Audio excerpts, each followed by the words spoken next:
Hey, what's up, everybody? We're back, and I gotta tell ya, it's been a crazy week. It definitely has. Brooke chatted with Super Bowl MVP Ray Lewis to see if he prefers pro or college football. And I got to talk to my celebrity crush, Margot Robbie, about her apocalyptic thriller, Z for Zachariah. Plus, Dean and I get all dressed up for charity at Slide the City. And there's plenty more, so stick around for this week's episode of Let's Go DFW. Hey, welcome to another episode of Let's Go DFW. I'm Dan Roto. And I'm Emily Reppert, and this is your go-to spot for everything from entertainment news to pop culture. Plus, we got movies, music, food, fashion, and more. And you better be ready. You know it. So let's go, DFW.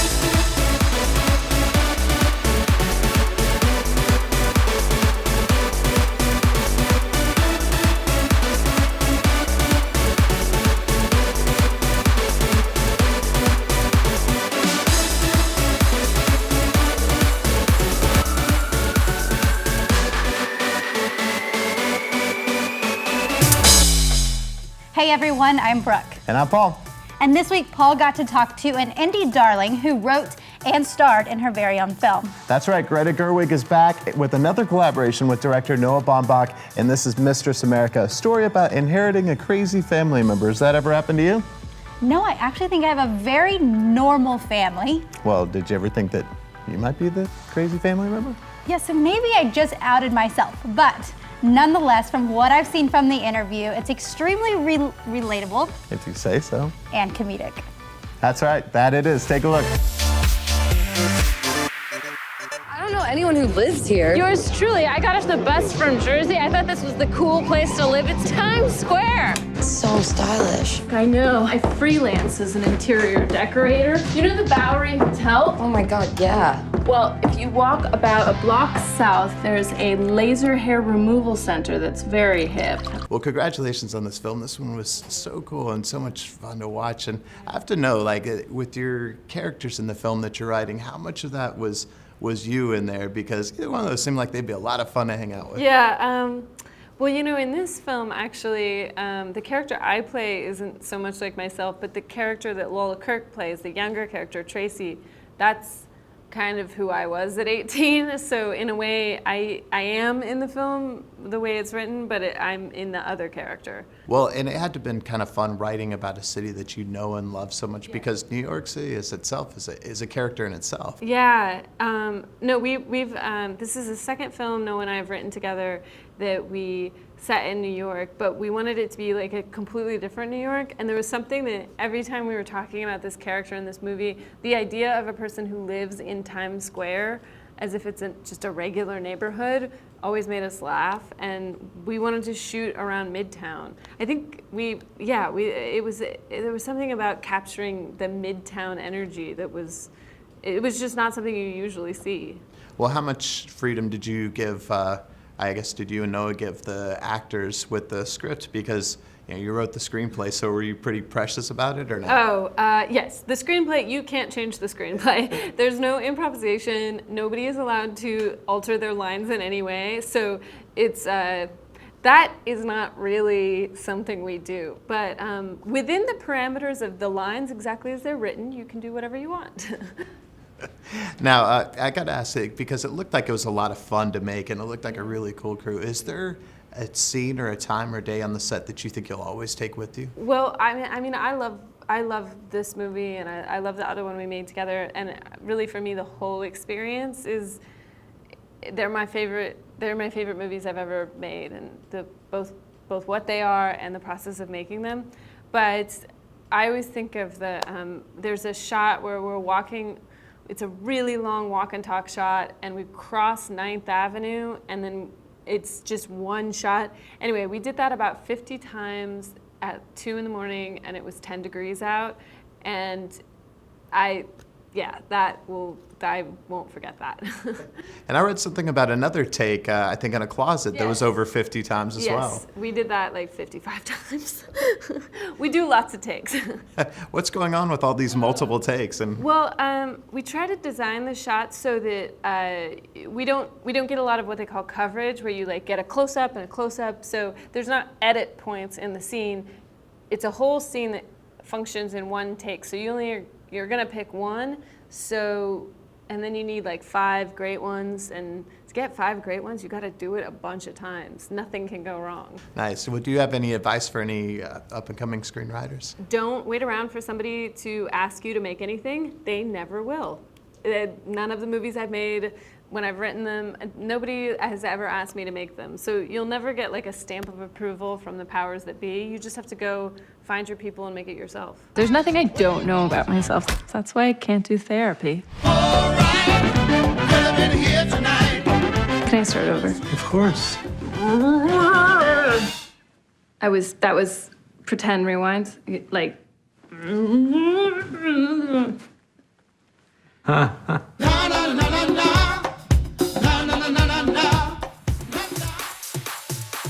Hey guys, it's Jasmine.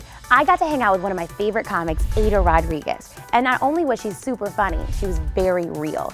We got to experience some of that truth serum you can hear on her podcast. Check it out. Hey, it's Jasmine. I'm here with Let's Go DFW, hanging out with Ada Rodriguez.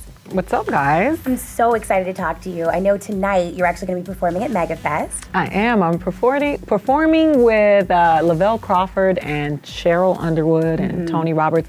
Quite a few people, Brandon T. Jackson. And we are coming to tell jokes for the church folk.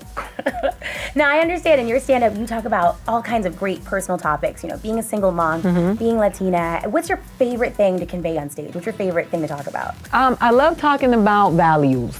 And not the set of values that some people think they know the answer. Just connecting with humanity. I think we've gotten so caught up in these political parties have turned into like people's favorite teams. Everybody's gotten so caught up with, you know, the labels that they belong to, and we've lost the sense of the human thing that connects us all. And that's what I'm attached to. I'm attached to causes, and I'm attached to, you know, agendas and things that are, you know, the issues, as opposed to, you know, being a Republican, a Democrat, or a Baptist. I just think it's important to reconnect with humanity and talk about some of the things, some of the social issues that are really society-wrecking monsters. Now, you just mentioned about your culture and like people saying it's not feminine. Do you find that like being a female comedian, men always want to challenge you on it? Like if you meet a new guy, they're like, let me tell you a joke. Oh man, yeah. You know, like that, the internet dating thing, my friends and I, we all tried it. I was a UPS driver because when I say stand-up comedian, then every guy tries to out-funny me. And I hate telling people that I'm a stand-up comic because the first thing they say, oh, tell me a joke. Oh my gosh, yes. And I'm like, have you ever met a dentist and open your mouth and say, hey, can you check this out for me? How are my molars? There are challenges in everything. I just don't live by my mantra is there are no victims here, just volunteers. Victims are people who cannot change what's going on. So if you're being raped, you're being held down, you're a victim. But if somebody is treating you poorly and you can walk away, then you're a volunteer. So for me, whenever that situation is taking place in comedy where I'm being treated poorly because I'm a woman, I just remove myself from the situation. And I just go where I'm celebrated. And, you know, who said it? Steve Martin, go where you're celebrated, not where you're tolerated.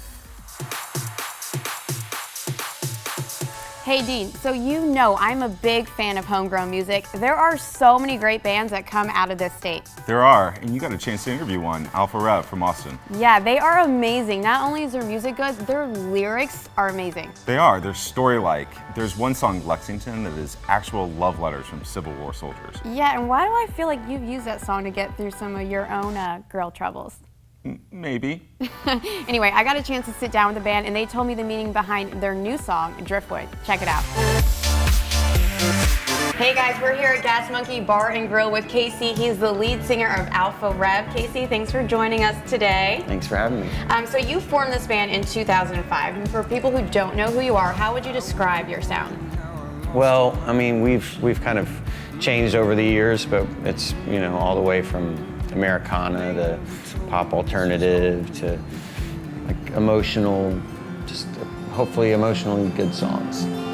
I'm in the wilderness, stumbling to find the path, a message I cannot recall.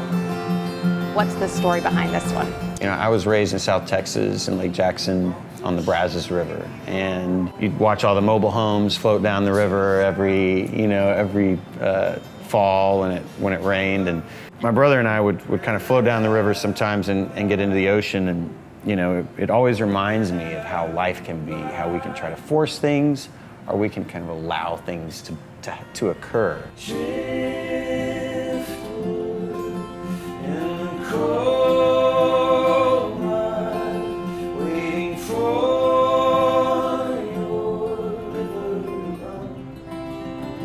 And another song that I know is important to you guys, Names.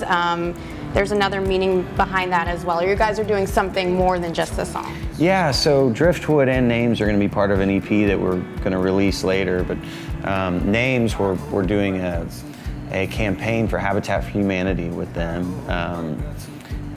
So you can download the song, pledgemusic.com/musicbuilds. But the idea is that we want to use music and film to help Habitat for Humanity build a home and get more donors for them all over different affiliates all over the US. So we're excited about that. The whole song is about, you know, we may not be able to change where we're from or who our parents are, but we can change what we do with all that. Well, if you guys need to switch things up a little bit and need a tambourine player, right. I'm available. Hired. Awesome. Well, Casey, thank you for having us. Cool. Thanks. Coming up later. So Williamson, you interviewed Ray Lewis. I did. Super Bowl MVP Ray Lewis. And how was that? It was just like you would expect, very intense. Yeah. Huh. Did you show him your ring? I did. You ready for the season? Oh yeah, I've got my game face on. What are you doing? Ray Lewis, off seasons look a little different for you now. Still preparing for football, but how are you? I'm good. I'm good. I tell you, one difference of my off season is the training hasn't stopped. the only thing that's really stopped is I don't have to report to any training camps, which I really enjoy. You're channeling a lot of your energy right now to several different places. You have a memoir coming out in October. Yeah. You are a motivational speaker. You are a TV analyst. And you're a dad. Yeah. How has that transition been? You know, I tell you, I don't remember having this much time to do it. You know, I've been playing football since I was 10 years old. So I've been playing ball for 27 years. So structurally, for a certain time of months, July through February, I'm locked away. Football, football, football. Now it's totally different, and now I see cities different. I see life different. You know, and it's kind of, you know, I'm talking to a lot of other guys about it too, because I see this as the glory side. I don't see playing as the glory side. Playing is the grind side, because that a lot of that hurt, right? This is when you really get to reap your benefits of what you really went and done, if you was that serious about doing your business. Life is really awesome if you really take advantage of playing in the league as many years as I did, and coming out of the league and having yourself prepared for that when you get out. The world becomes yours almost, you know? So it's really good for me. It's really good. Let's touch on your faith a little bit first. You know, that was something you were known for during your playing days. Discipling, I guess you can say, to players on and off the field. Has your message changed at all now that you're in this new season of life? You know what? I don't think the message of God ever really changes. God is God. He remains God. Faith remains faith. What changes is who you bump into with it. One more. College or NFL? Pick one. College. Why? College is the level that you will do anything to make it. Anything. You will. Every Saturday is that day. Like, oh my gosh, I get to play college football. NFL is a business. It's a pure business. And so college is, how do I get in that door? Yeah. And when you see that excitement on Saturdays, I love legacies. I love kids' stories. And I think that's what I follow the most.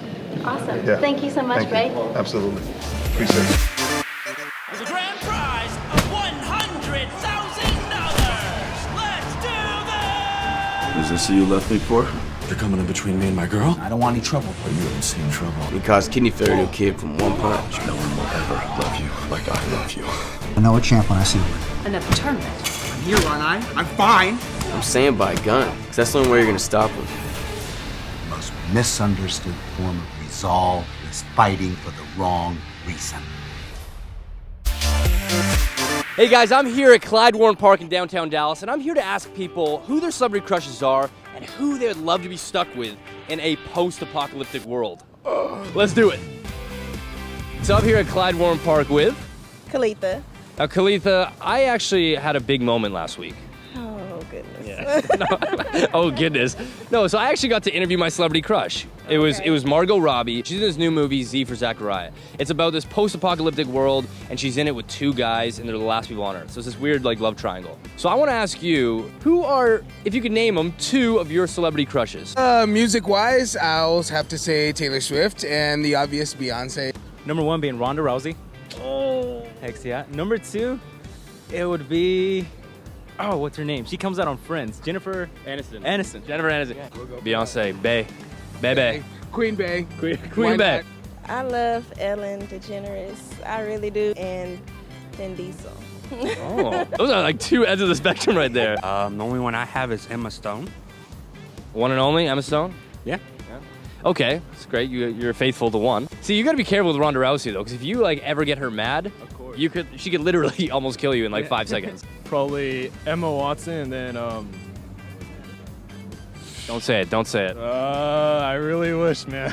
You're gonna say Margot Robbie, aren't you? Oh my God, how'd you know? Oh man, interview over. You're killing me here. She's mine. I already had dibs on that. Yeah. So now, question: out of one of those, you had to pick. Who would you rather? Would you rather one of them or a survivalist who's an expert at living in a post-apocalyptic world? I would rather Ellen. You'd rather Ellen than somebody that can help you survive? Yeah, Ellen would keep me on my toes. We find out new things together every day. It'd be a brand new day every day with Ellen. Honestly, if the world's ending, I would probably spend my time with Emma Watson because she's just so beautiful there. Yeah, she would make you laugh. She would at least make it a fun Right.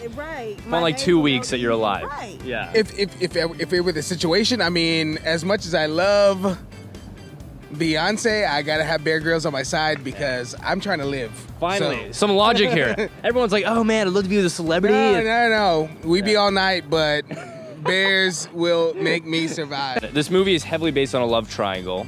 Now, a lot of people haven't shared their love triangle experiences, but have you ever been a part of a love triangle? No. More of a one-on-one kind of guy, so. Oh. I have. I won't. I have. Can you please tell us about it? I won't go into detail, but it did get ugly. It's just horrible overall. I would not recommend it. If anybody out there has a good love triangle story, I would love to hear it. All right, Leo, thanks a lot for doing this. Really appreciate it. Enjoy your night at the park. You too, man. And stay away from Margot Robbie. All right, so you guys have it. That's my time here at Clyde Warren Park and talking about the movie Z for Zachariah.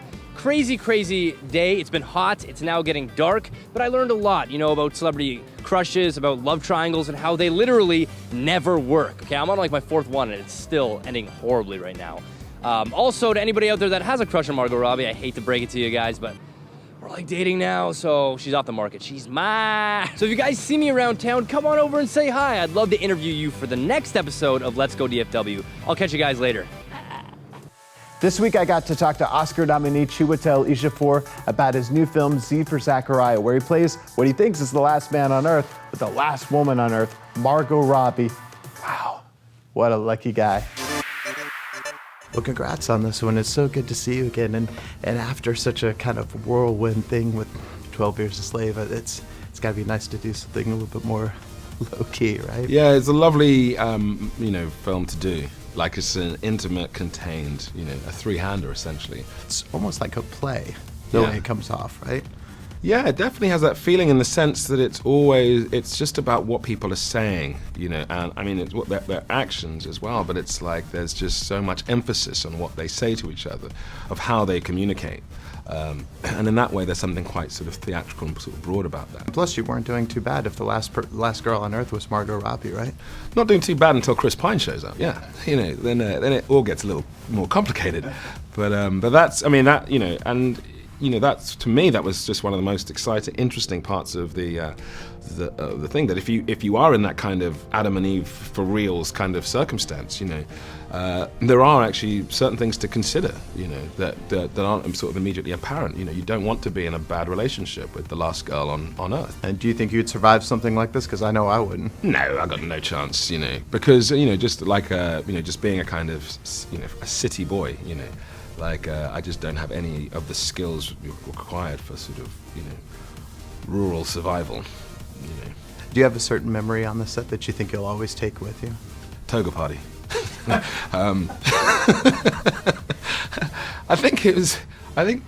It was such a great experience in the sense of just like working with Craig, and in a place that's quite isolated, so you could really focus. It's beautiful, New Zealand, but you could really sort of focus on the story and the storytelling in a quite a unique way.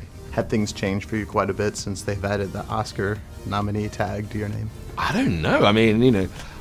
It's certainly. It was sort of amazing to have that kind of journey with the film, 12 Years and 12 Years a Slave, and a film that I'm sort of so deeply proud of, and I'm proud of its achievements. But then I've just got back into looking for projects that I love and getting them out there, and I've been on stage for a while now in London, so just sort of balancing all those things.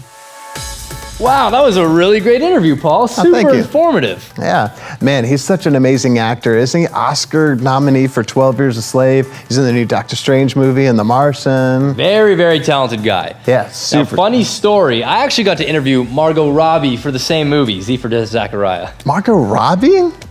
Yeah. That's your #1 girl crush. Yeah, it was whatever. She just called me on her phone to my phone. It was freaking awesome. Oh man, you gotta see this. Roll the clip. Right now we're at CBS Studios in Fort Worth. This morning I woke up with this crazy excitement, like, yes, I get to interview Margot Robbie. Now she is my biggest celebrity crush. We get to CBS, I'm all ready to go. The technician comes in and said, Dan, unfortunately we've had some technical difficulties and they've canceled your interview with Margot Robbie. And I was like, what? Yeah, sure. So I was heartbroken. My heart exploded into a million pieces. Now, this couldn't have gone better. In a weird series of events, Margot Robbie has my cell phone number and will be calling me from her cell phone. What? This is exactly what I dream of, man. She's calling. Margot. Hi, Dan. Hey, how are you? I'm good. How are you? Not too bad. You look beautiful this morning. Oh, thank you. So actually, just because you can't see me, I was going to briefly tell you a little bit about myself. I'm a 24-year-old male, very single from Dallas. I'm staring at a camera, so I'm sorry I can't reciprocate the compliment. I'm sure you look wonderful this morning too. Thank you. So can you tell us a little bit about the movie Z for Zachariah and your role of Anne? Yeah, so I play Anne, who's a teenage girl in a post-apocalyptic world. The movie doesn't really delve into why a nuclear fallout has happened or how it occurred, and what it deals with the other repercussions of that. And she believes she might be the last person left on Earth, which is obviously a really daunting feeling, and she doesn't know, even if she can survive, I guess she doesn't know if she wants to survive. Interesting, that's great. Now, I have to ask you, in a post-apocalyptic world, what is one luxury that you'd probably miss the most? I guess I'd probably miss, the refrigerators don't work. I'd miss ice cream. In Anne's circumstances, I think I'd miss people more than anything, but yeah, that was before she realized there were other people. Now, filming on a set with 3 people, what was that like? 4 if you're including the dog, but what was that like to have such a small crew like that? It was really great. We kind of got to explore the relationships a lot further than you normally do in a film where perhaps you only have 4 or 5 scenes with a certain actor.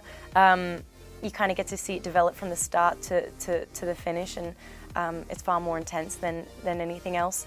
It was really bizarre, but nice. What was it like? I know it's almost like you weren't meant to have your natural Australian accent, because every movie you seem to play, they toss you an American accent or a Southern accent. Was it tough to get this accent down? Yeah, it was very hard. It was a very specific area that we were meant to be from, Southwest Virginia, and an Appalachian accent is incredibly hard and specific. So yeah, it was very tough, but thankfully YouTube provides a source of information, and you can kind of find anyone from any part and mimic their accent. So I had a dialect coach there, thankfully, and I also watched YouTubes a lot. Had them on my iPod, just playing repeat. Wow, that's hilarious. That's interesting. That's great. Well, thank you so much for taking the time to do this interview with us. We appreciate it. Congratulations on the film. It was great. And I hope you have a wonderful day. Thanks, you too. Thank you. She sounds just as beautiful on the phone. There she is right there. That was awesome to talk to her. Really sweet, sweet girl. Margot, when you come to Dallas, you have to let me take you on a date. We talked on the phone now. Come on. So Dean and I recently had the chance to slip down a 1,000-foot slide right in the middle of Dallas. That's right. This event, Slide the City, happens all over the nation. And fortunately, they came here to Dallas because it is so hot this summer, you feel like a melted stick of butter.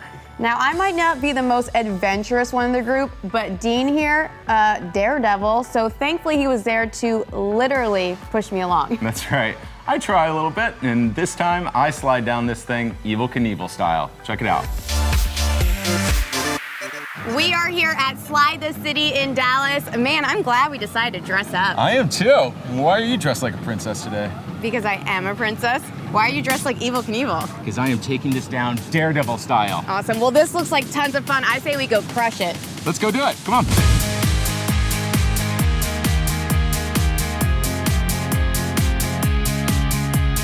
So we're here, we're really excited and ready to go, except for one of us. Emily, what's going on? Come on. I don't think I'm gonna go. What? Come on, you have to do this with me. Come on, we trudged all the way up this hill. We're gonna have to do this. Exactly, that was a long way up, and then we gotta go all the way down. I don't think so. Okay, all right, I'm gonna hold your hand. We're gonna do this. Come on, grab your tube. Let's go. Come on, I'm gonna take her. I'm gonna take her. Come on.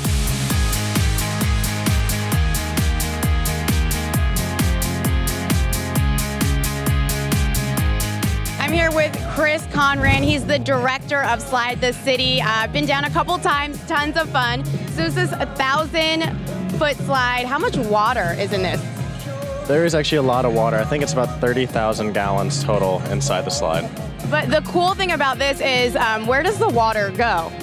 We actually recycle the water, so that's what we do with it. It's not like the water just goes to waste. And we also encourage our participants to find ways to conserve water as well. So Slide the City happens all over the country during the summer. So if people want to know more information about it, where can they find that out? they can actually just go on slidethecity.com, and you can actually put in your zip code, and it'll show you a list of cities that are coming somewhere near you, and actually shows you the date as well. Well, it was a perfect day here in Texas because it is starting to get hot. So thanks for coming here, and if you want more information, check out the website. You don't want to miss next week's show. Paul sits down with Dallas native Owen Wilson to talk about his new action thriller, No Escape. So there you guys have it. Hope you had as much fun as we did. And if you want to join us out and about, you can follow us on Facebook, Instagram, and Twitter. And don't forget to meet us back here next week. I'm Dan Roto. I'm Emily Reppert. And this is Let's Go DFW. See you next week. Right now we're at CBS Studios in Fort Worth. This morning I woke up with this crazy excitement, like, yes, I get to interview Margot Robbie.